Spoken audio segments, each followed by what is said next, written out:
इस जगह पर दुनिया खत्म होने वाली है जब ये दोनों समाधियां मिल जाएंगी। कहता है हर साल एक चावल के साइज जितना पास आती जा रही है, वो जब मिल जाएंगी तो दुनिया का विनाश हो जाएगा। क्या ये बात सच है? जैसल तोरल की समाधि है, दोनों की समाधि पास आ रही है। आप उसके बारे में थोड़ा ना रिसर्च करना। जी हाँ, सब मानते हैं कि जब ये दोनों समाधि मिल जाएंगी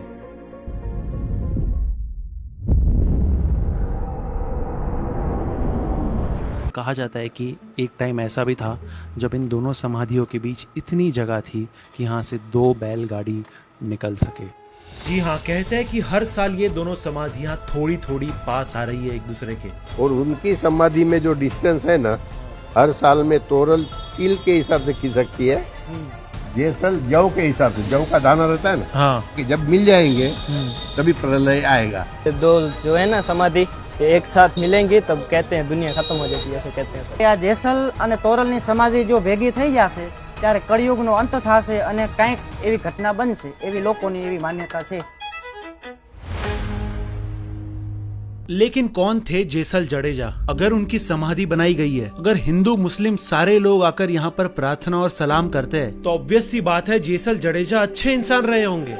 जी नहीं, जेसल एक डाकू था पहले वो जमाने में। जेसल तो डाकू था पहले।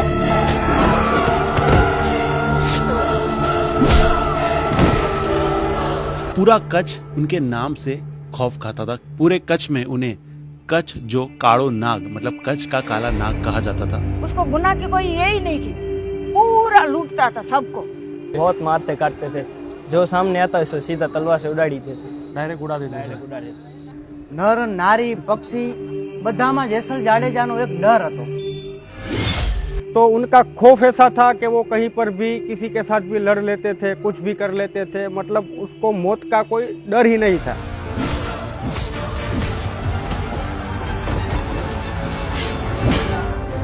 गाय को बछड़े को सबको मार डालता था वो, उसको गुनाह की कोई ये ही नहीं थी। सिर्फ इतना ही नहीं, जेसल जडेजा ने अपनी बहन और अपने भांजे को भी मार दिया था।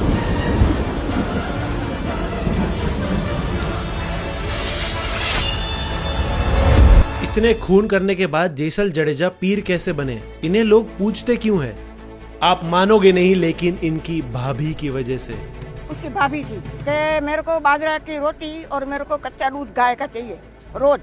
तो एक बार उसकी भाभी का दिमाग बराबर नहीं था, तो उसने बोला कि रोज मैं तेरी नौकरानी नहीं हूँ, अगर तू इतना ये है तो तू जा, सुरवीर है तो तू जा, तेरी घरवाली लेके आ, तोरी घोड़ी, तोरी तलवार और तोरी रानी तीनों लेके आ। કે જો તમારામાં એટલું સામર્થ્ય છે, તમારામાં એટલી તાકાત છે, તમે એટલા શક્તિવાન છો, तो तोरी घोड़ी, दूसरी तोरी नार और तोरी तलवार। तलवार में भी अलग अलग प्रकार होते हैं तलवार के भी। तो 3 चीजें अगर जो बंदा लेके आता है वो मर्द कहलाता है। अगर आप मर्द हो तो ये 3 चीजें लेकर आओ। फिर वो गया काठियावाड़, वही टाइम उपड़ा।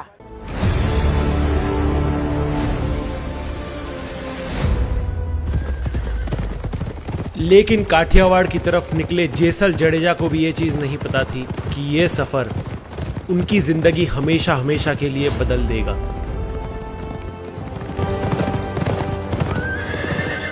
तो जेसल जडेजा यहाँ से वहाँ पर गए और वो लोग सत्संग कर रहे थे रात में, और ये उनके जो घोड़े रखते हैं जहाँ पर, वहाँ पर छिप गए।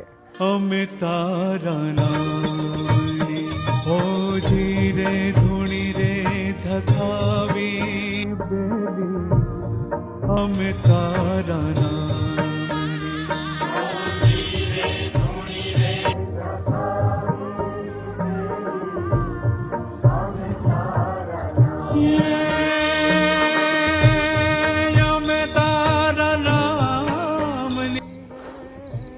बाद में ये सत्संग खत्म हुआ, इन लोगों ने प्रसाद बांटा, तो एक बंदे का प्रसाद बचा।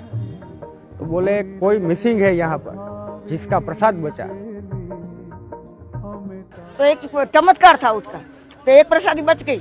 तो उसने बोला कि जाओ तो 2-4 लोग देखो तो कौन है।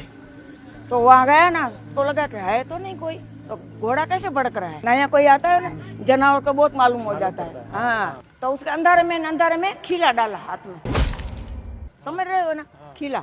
देखा कहीं पर क्या है, तो वो जहाँ पर घोड़े रखे हुए थे वहाँ पर गए, देखा तो घोड़ा जहाँ पर बंधा था वो खिला जो दरबा हुआ था वहाँ से खून के निशान थे। तो जैसल था ना, वो सोया था, तो भी उसने आवाज नहीं किया, खिला डाल दिया।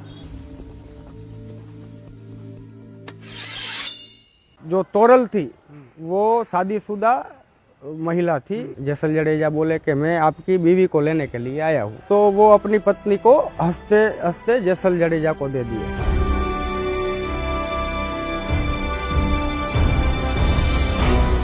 लेकिन ऐसे कैसे कोई इंसान अपनी बीवी को एक डाकू के हवाले कर देगा, वो भी हंसते हंसते। सती तोरल कोई साधारण स्त्री नहीं थी। आध्यात्मिक व्यक्ति હતા, બહુ પવિત્ર વ્યક્તિ હતા। मतलब वो मनुष्य देह के अंदर भी अपने आत्म तत्व में जी रहे थे। तोरल की शादी बचपन में ही हो गई थी ससतिया के साथ, एंड जब बड़े होने के बाद वो उनके घर पे गई। कहा जाता है कि ससतिया बिल्कुल भी अच्छा इंसान नहीं था। He was full of lust and सारे ही खराब गुण थे उनमें। एंड जब शादी की रात वो किसी और स्त्री को अपने घर लाया, तो सती तोरल ने अपनी चमत्कारी शक्तियों से, अपनी दैवी शक्तियों से उन्हें एक ऐसा विजन दिखाया, उन्हें एक ऐसा दृश्य दिखाया जो देखकर वो भी शॉक हो गए। एक टाइप से ये बताने की ह्यूमन बॉडी और कुछ नहीं बल्कि it's all flash and bones, and बिना फ्लैश के ऑलमोस्ट हर ह्यूमन बॉडी सेम ही दिखती है। वैसे सामान्य तौर पर हमारी माइंडसेट वाला बंदा हो तो वो अपनी बीवी को किसी पराये मर्द को नहीं देगा, वो भी हंसते किसी के भय में आए बिना, ऐसा नहीं होता है। लेकिन ये लोग जो है वो धर्म के प्रति आध्यात्मिक अवस्था उनकी बहुत ऊपर लेवल की थी। वो खुद बंदा अपनी पत्नी को जानता था उसकी अवस्था क्या है। लेकिन जेसल को नहीं पता था कि वो किसे ले जा रहा था। जेसल ने डिसाइड किया कि वो दरियाई रास्ते से तोरल के साथ आएगा, और तोरी घोड़ी को उसने किसी और के साथ भेज दिया। एंड अचानक से दरिया में एक तूफान उठता है, एंड वो कोई मामूली तूफान नहीं था। तूफान इतना ज्यादा खतरनाक था कि जेसल को अपनी जिंदगी में पहली बार मौत का खौफ महसूस हुआ। कहा जाता है कि जेसल बहुत ज़्यादा हड़बड़ा गया था। वो कोशिश कर रहा था कि कैसे इस नाव को बचाया जाए, लेकिन चाहे तूफान कितना भी स्ट्रांग हो, तोरल उतनी ही ज़्यादा शांत एंड काम थी। एंड तोरल यहाँ पर समझ गई थी कि यही मौका है जेसल को सही राह पर लाने का। तो बोलते हैं कि आप तो साहसिक है, शूरवीर है, तो क्यों आप मौत से डरते हो? तो जेसल जी बोलते मौत का डर किसको नहीं लगता है, वो कोई भी साहसिक हो, बलवान हो, तो मौत से तो डरता है ने। सती तोरल ने जेसल को कहा कि वो एक ही शर्त पर ये नाव को डूबने नहीं देगी। तो तोरी ने बोला कि कुछ नहीं होगा, कुछ नहीं होगा, तेरे को क्या करना है, तेरा गुनाह कबूल कर।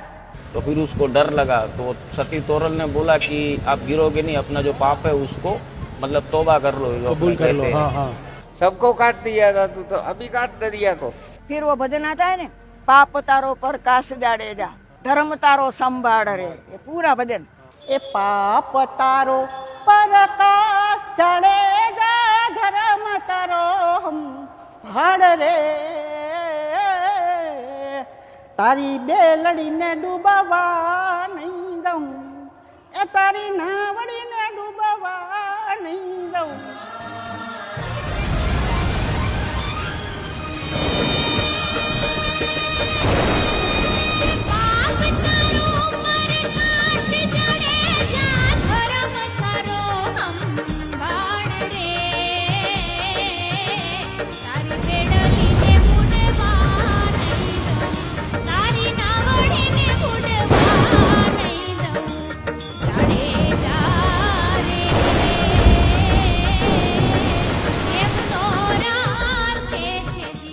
इनफैक्ट सिर्फ ह्यूमंस में नहीं बल्कि पशु पक्षियों में भी जेसल जडेजा का डर था।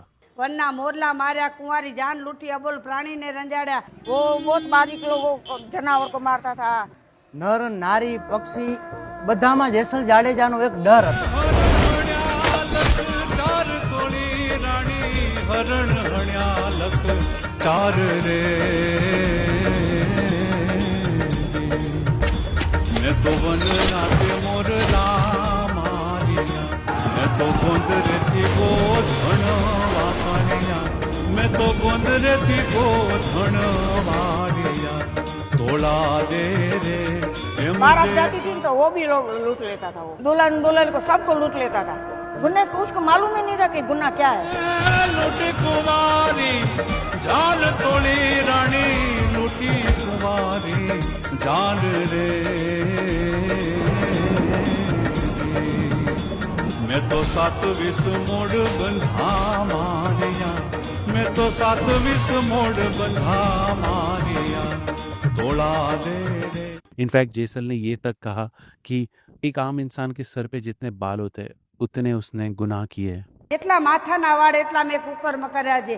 फिर उसने बोला जितना सर का बाल है उतना कर्म मैंने किया है। बहुत बहुत पाप किया है बाप, जितना माथे का बाल है इतना बाल पाप किया है। जेटला मथे जा वाल तोड़ी रानी, जेटला मथे जा वाल रे। एवा जेटला तो बकराम में करया, ए जी एटला तो बकराम में करया, तोड़ा दे रे एम जेसल के छे, ए जी रे पापी जाड़े दो के छे। जेसल जडेजा की आंखों के सामने उनकी पूरी जिंदगी आई। उन्होंने जितने पाप किए वो सारे आ गए। एंड जेसल ने उस नाव में अपनी जिंदगी में उसने जितने गुनाह किए, जितने उसने इंसानों को मारा था, उसने सारे अपने पाप गिने और उसका प्रायश्चित किया और रिग्रेट भी किया। एंड जैसे ही उन्होंने अपने पापों का प्रायश्चित किया,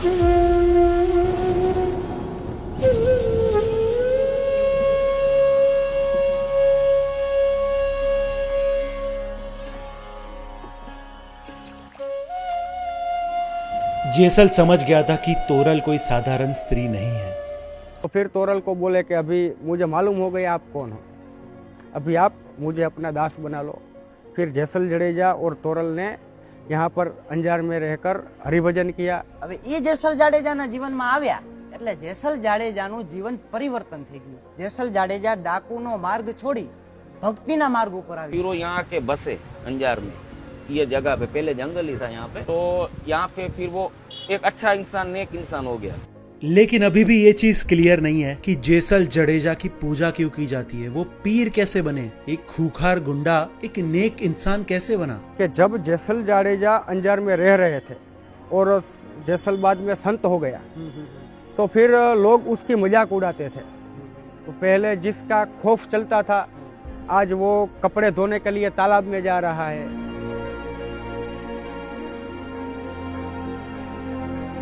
कोई कुछ भी बोले, गालियां दे, तो भी वो उसको कुछ बोल नहीं रहा है। तो लोग उसको ऐसे ही परेशान करते थे जेसल जडेजा को।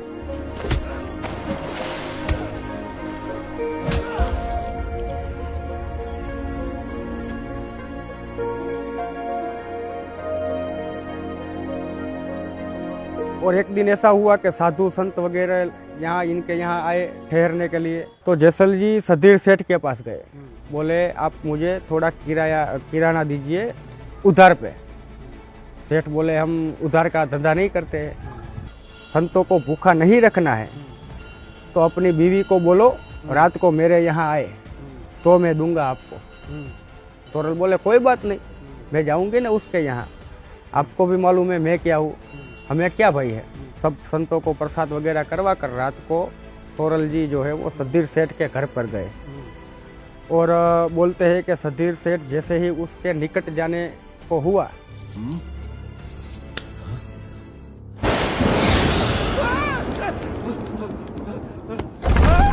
अलग अलग ऐसे उसको भय उत्पन्न होने लगा, वो उसके निकट नहीं जा रहा था।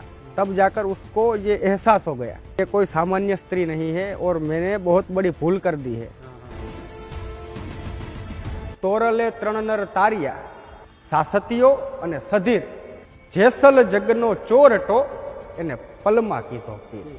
मतलब तोरल ने 3 नरों का परिवर्तन किया। सासतिया उनके पहले पति, सधीर सेठ और जेसल जो सबसे बड़ा चोर था उसे भी पल में पीर बना दिया।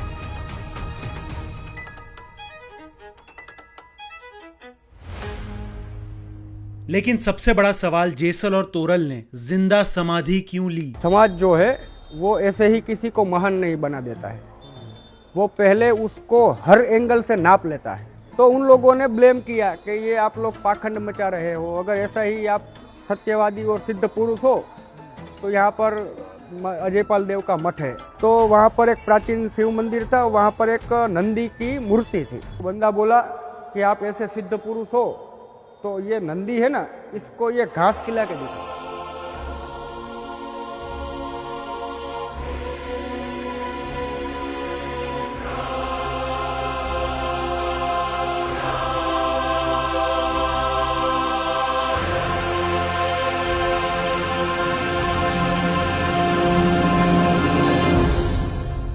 तो उसने वो पर्चा दे दिया, लेकिन फिर उसको हिन्न भाव हुआ जैसल जडेजा को। जीवन से उसको फिर मोह नहीं रहा, तो फिर वो जीवंत समाधि ले लिए। और जब तोरल जी को मालूम हुआ, पीछे से आकर उन्होंने भी पास में समाधि ले ली।